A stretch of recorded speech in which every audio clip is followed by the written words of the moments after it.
प्यारे दोस्तों, आज हम आपको एक फकीर और राजकुमारी की शादी की कहानी और कैसे राजा एक पशु बन गया, ये पूरी कहानी सुनाने जा रहे हैं। पूरी कहानी जानने के लिए आखिर तक हमारे साथ बने रहिए। नाजरीन, एक बहुत ही सुंदर गांव था। उस गांव में एक राजा रहता था। राजा की एक बेहद सुंदर बेटी थी। राजा अपनी बेटी से बहुत प्यार करता था। जब उसकी बेटी शादी के लायक हो गई तो उसके रिश्तेदार अन्य राजाओं के यहाँ से प्रस्ताव लेकर आने लगे। राजा अपनी बेटी के लिए योग्य वर खोजने की कोशिश कर रहा था, लेकिन अब तक उसे अपनी बेटी के योग्य कोई नहीं मिला। एक दिन लगभग 80 साल का एक भिखारी फकीर उस गांव में आया। उसने राजा से कहा कि मैं आपकी बेटी से शादी करना चाहता हूं। यह सुनकर राजा बहुत गुस्से में आ गया। उसने कहा, तुम्हारी इतनी हिम्मत कैसे हुई? तुम्हारी क्या औकात है जो तुम मेरी बेटी के बारे में सोचो? राजा ने अपने आदमियों को आदेश दिया कि उस फकीर को तुरंत मार डालो। उसने कहा, मेरी बेटी को अपनी दुल्हन बनाने का ख्याल तुम्हें कैसे आया? फकीर को गिरफ्तार कर लिया गया और उसे जेल में डाल दिया गया। उस फकीर ने कहा कि आप मेरी बात को समझने की कोशिश करें।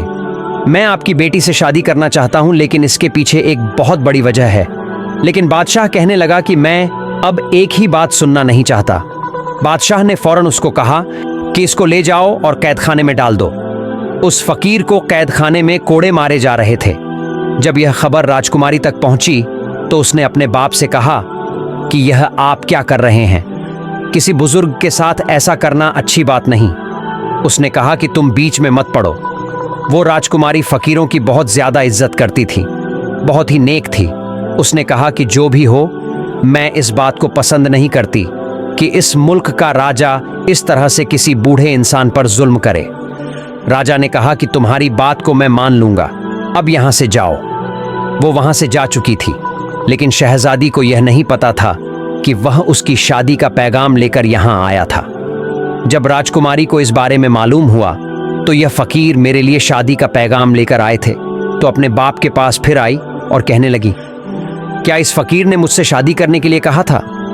बादशाह ने सबको मना कर दिया था कि मेरी बेटी को इस बारे में पता न चले, क्योंकि वह बहुत जिद्दी है और जो फैसला करती है डंके की चोट पर करके रहती है। अब जब बादशाह को पता चला कि मेरी बेटी को सच्चाई मालूम हो गई है तो वह गुस्से से आकर कहने लगा कि मेरी एकलौती बेटी, मेरी लाडली बेटी से इस बूढ़े ने शादी करने के बारे में सोचा भी कैसे? बेटी बहुत समझदार थी। बाप के सामने उस वक्त खामोश रही, लेकिन उसने दिल में सोचा कि अगर वह फकीर मुझसे शादी करना चाहता है तो उसके पीछे कोई ना कोई बात जरूर होगी। वह उसी फकीर से मुलाकात करने के लिए कैद खाने में गई। फकीर से कहने लगी कि आप मुझसे शादी क्यों करना चाहते हैं? फकीर ने कहा कि जब तुम मुझसे शादी करोगी तो उसके बाद तुम्हें खुद ही पता चल जाएगा मैंने तुमसे शादी क्यों की। वह कहने लगी कि ठीक है, मैं आपसे शादी करने के लिए तैयार हूं। यह खबर पूरे मुल्क में आग की तरह फैल चुकी थी। लोग तरह तरह की बातें कर रहे थे कि शहजादी उस बूढ़े फकीर से शादी करना चाहती है और वह खुद इस पर राजी भी है। बादशाह ने अपनी बेटी को लाख समझाने की कोशिश की तो उसने जवाब दे दिया, आपने मुझे बड़े नाजों से पाला है, मेरी हर ख्वाहिश को आपने पूरा किया। अब जब मामला शादी का है, जब मुझे शादी करनी है तो मैं उसी से शादी करूंगी जिससे मेरा दिल चाहेगा। लेकिन बादशाह मानने को तैयार नहीं था। उसकी एकलौती शहजादी थी, एक फकीर के साथ शादी रचा दी। बादशाह अपनी बेटी की जिद की वजह से बहुत ज्यादा परेशान था कि वह कैसे अपनी बेटी की शादी एक फकीर के साथ कर दे। वह बोली कि मैं शादी करूंगी तो उसी से करूंगी। मैंने उनकी आंखों में सच्चाई देखी है जो आज तक मैंने किसी की आंखों में नहीं देखी। बेटी के कहने पर बादशाह को आखिरकार मानना पड़ा। उसने खुद पूरी सल्तनत में ऐलान कर दिया, हमारी बेटी की शादी हो रही है, लेकिन यह शादी बहुत ही सादगी के साथ होगी। सिर्फ निकाह होगा और मेरी बेटी आज के बाद महल में नहीं रहेगी, बल्कि उसकी झोंपड़ी में जाकर उसके साथ ही रहेगी जिससे वह शादी कर रही है। बादशाह बहुत गुस्से में था, क्योंकि वह नहीं चाहता था कि उसकी बेटी की शादी उस फकीर से हो। वह अपनी मनमानी कर रही थी, इसलिए उसने अपनी बेटी को सजा देनी चाहिए कि जब सब कुछ ऐश और आराम छोड़कर उस फकीर के साथ झोंपड़ी में शहजादी को रहना पड़ेगा तो उसे इससे बड़ी सजा आखिर शहजादी के लिए क्या हो सकती है। बादशाह का हुक्म तो लोगों के लिए बहुत अनोखा था, लेकिन सबसे ज्यादा हैरानगी इस बात पर हो रही थी कि शहजादी इस बात को मान गई। उसने कहा कि ठीक है, मैं फकीर के साथ झोंपड़ी में रहने के लिए तैयार हूं। जब मैं शादी कर रही हूं फिर जहां मेरा शौहर रहेगा मैं भी वहीं रहूंगी। ये एक अनोखी दास्तान थी जो किसी के समझ में नहीं आ रही थी। एक नौजवान शहजादी एक बूढ़े फकीर से शादी क्यों करना चाहती है? बहरहाल शादी हो गई। फकीर के साथ शहजादी चली गई। फकीर का घर बस एक दरख्त के नीचे छोटी सी झोपड़ी थी। फकीर वहां पहुंचकर अपनी बीवी से कहने लगा, ये मेरा छोटा सा आशियाना है, तुमने अब यही रहना है। तुमने बगैर वजह जाने मुझसे शादी कर ली।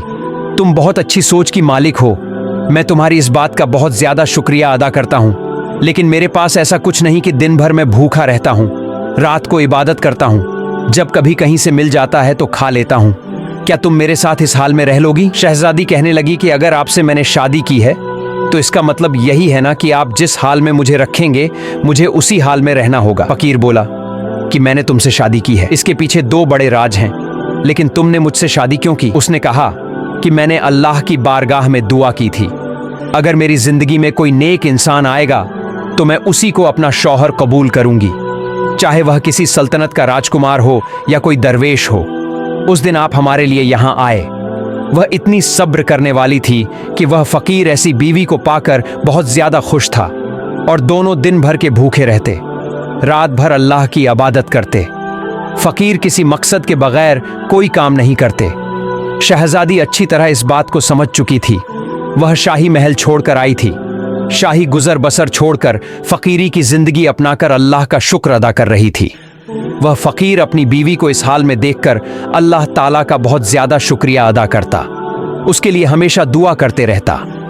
एक दिन वह फकीर किसी काम के लिए जंगल से बाहर गए। वह दरअसल उसके बाप की तरफ से भेजा गया एक नौकर था। उसने कहा कि आपके अब्बा जान आपको बहुत ज्यादा याद करते हैं और कहते हैं कि हमारी शहजादी खुश है कि नहीं, उस फकीर के साथ किस हाल में है। यह सुनकर उस शहजादी का दिल भर आया और फिर उस नौकर ने कहा, हमारी बेटी से कह देना कि अगर वह वापस महल आना चाहती है तो हम उसको महल वापस बुलवा लेते हैं और यह रिश्ता भी खत्म करवा देंगे। शहजादी ने कहा, लगता है मेरे बाप ने मुझे पहचाना नहीं। मैं उनके साथ बहुत ज्यादा खुश हूं और अल्लाह ताला की रजा पर मैं बहुत राजी हूं। वह मेरे शौहर हैं और मैं उनसे बहुत ज्यादा खुश हूं। उस नौकर ने कहा कि आपके बाप ने आपके लिए एक बहुत बड़ा मोती भिजवाया है। वह नौकर जिद करके मोती को वहां पर रख कर चला गया। वह फकीर जब अपने काम से वापस आए, उन्होंने मोती को सामने देखकर कहा, यह तुम्हें किसने दिया? उसने सारी कहानी सुना दी। वह बोले, अगर आप मेरे साथ खुश नहीं हैं, अगर आप अपने वालिद के पास जाना चाहती हैं तो जा सकती है। मैं आपसे कोई शिकायत नहीं करूंगा। मैं आपसे राजी हूं, बल्कि मैं यही चाहूंगा कि आप खुश रहे। उस पर शहजादी कहने लगी, मैं बहुत ज्यादा खुश हूं और मुझे किसी चीज की कोई कमी नहीं है। सब कुछ मुझे आपकी सूरत में मिल गया है। आप क्या चाहते हैं ये मुझे नहीं पता, बस मैं अल्लाह की रजा के लिए यहाँ पर आपके साथ खुश हूँ। और जहाँ तक बात है इस मोती की, तो इस मोती को मैं रखना नहीं चाहती। यह तो वह नौकर मेरे पास जबरदस्ती रखकर चला गया था। वह फकीर बोले कि आपको इससे कोई लगाव नहीं, आपके वालिद ने आपके लिए भेजा है। वह कहने लगी कि मुझे हर उस चीज से लगाव है जो अल्लाह की तरफ से मुझे मिली है, वरना मुझे जो कुछ मिला है मुझे कुछ नहीं चाहिए। बस यह कहने की देर थी कि वह मोती वहां से गायब हो गया।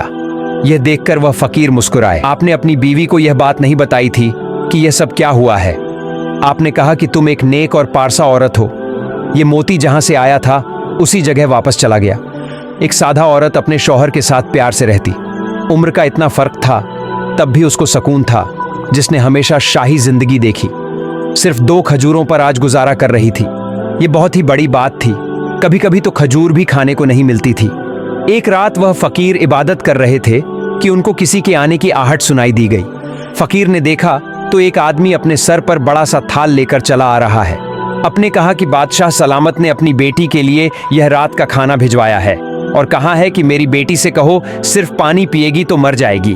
उसका शौहर उसे खाने के काबिल भी नहीं है। उसका बाप अभी जिंदा है, उसे सब कुछ दे सकता है। यह सुनकर शहजादी कहने लगी, मेरी कोई ख्वाहिश नहीं है, मेरी कोई हाजत नहीं है, मैं सिर्फ अपने अल्लाह से मांगती हूँ।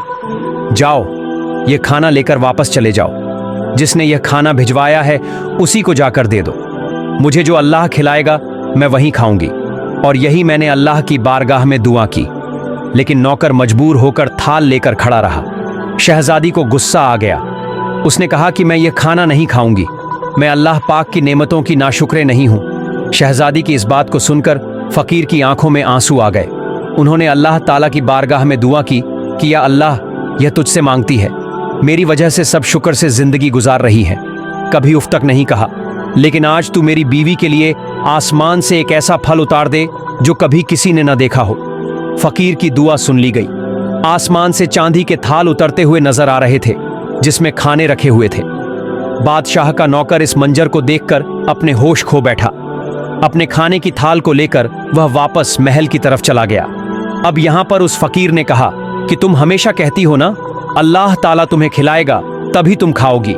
ये तुम्हारे लिए खाना आसमान से आ चुका है, अल्लाह ताला की तरफ से है। अब शहजादी ने अपने शौहर के साथ मिलकर वह खाना खाया। शादी से लेकर अब तक आज पहली बार उसने पेट भरकर खाना खाया था। इस पर उसने अल्लाह का शुक्र अदा किया। वह नौकर जब महल वापस पहुंचा तो उसने बादशाह से कहा, अब आप अपनी बेटी की जरा भी फिक्र न करें, उसके लिए तो आसमान से चांदी के बर्तन उतारे जा रहे हैं। वह बहुत अच्छी जिंदगी गुजार रही है। वह कोई फकीर नहीं बल्कि लगता है किसी सल्तनत का राजकुमार है। बादशाह ने कहा कि ऐसे कैसे हो सकता है, अगर ऐसा होता भला वह झोंपड़ी में क्यों रहता, मेरी बेटी मेरे खिलाफ आखिर कैसे जा सकती थी। अपने मुलाजिम की बातों को सुनकर बादशाह के कान खड़े हो गए, लेकिन उसके सामने उसने कुछ भी न कहा। उसने कहा, मैं भी तो जरा जाकर देखूं मेरी बेटी के लिए आखिर खाना कहां से आता है। एक दिन वह चुपके से भेष बदलकर फकीर की झोंपड़ी के पास पहुंच गया। उधर फकीर ने फिर अल्लाह की बारगाह में दुआ की। बादशाह ने खुद अपनी आंखों से देखा कि आसमान से ठाल उतरता हुआ आ रहा था और उसमें ऐसा खाना था जो आज तक किसी ने नहीं खाया। नहीं बादशाह के शाही महल में कभी ऐसा खाना बना था।